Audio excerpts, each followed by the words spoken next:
नमस्कार मंडळी, आज तारीख असा 22 जानेवारी आणि आज असं आपल्या लाडक्या बाप्पाची गणेश जयंती. तर सर्वात अगोदर उठले, आंघोळ वगैरे करून घेतलंय आणि घरात सगळ्या देवांच्या पाया पडल्या आणि मग जाऊन निघाले लिंगडाळीत.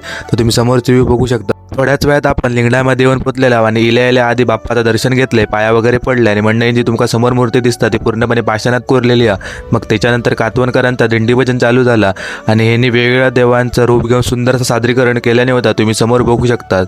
हे व्हिडिओ पूर्ण मोठं मी उद्या माझ्या चॅनलवर टाकेन. तो आणि मंडळी मग दुपारचे सगळे कार्यक्रम झाले आणि 12:30 वाजता आपल्यासाठी जेवणाची उत्तम अशी सोय केलेली होती. तुम्ही समोर बघू शकता, टेबल वगैरे टाकलेली होती. मग जेवून झाल्यानंतर बाजूच्याच ग्राउंडमध्ये आईस्क्रीमची सुद्धा सोय केलेली होती आणि मेन म्हणजे सगळ्यांना कुपन दिलेले होते आईस्क्रीमसाठी.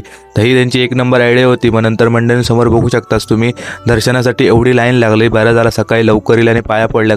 आणि गावातल्या सगळ्या महिलांसाठी हळदी कुंकूचा कार्यक्रम सुद्धा ठेवलेले होतो. मग थोड्याच वेळात सगळे गावातली महिला एकत्र येईल आणि हळदी कुंकू कार्यक्रम साजरा केल्याने मग तास जसा झाला तशी सत्यनारायणची पूजा सुद्धा सुरुवात झाली. पूजा अगोदर होती पण जरा टायमिंगचा प्रॉब्लेम झाला, त्यासाठी पूजा लेट घेतल्याने पूजा झाल्यावर मग गारण पण घेतल्याने आणि थोड्याच वेळात मग आरती सुद्धा झाली. आणि जशी आरती संपन्न झाली तशी थोड्याच वेळात म्हणजे 4:30 वाजता वरेरी गावातील मंडळींनी सुंदर असं हरिपाठ साजरा केल्याने होतो. हरिपाठ एकच नंबर झालं. व्हिडिओ आवडला तर नक्की लाईक करा, शेअर करा आणि सबस्क्राईब करा.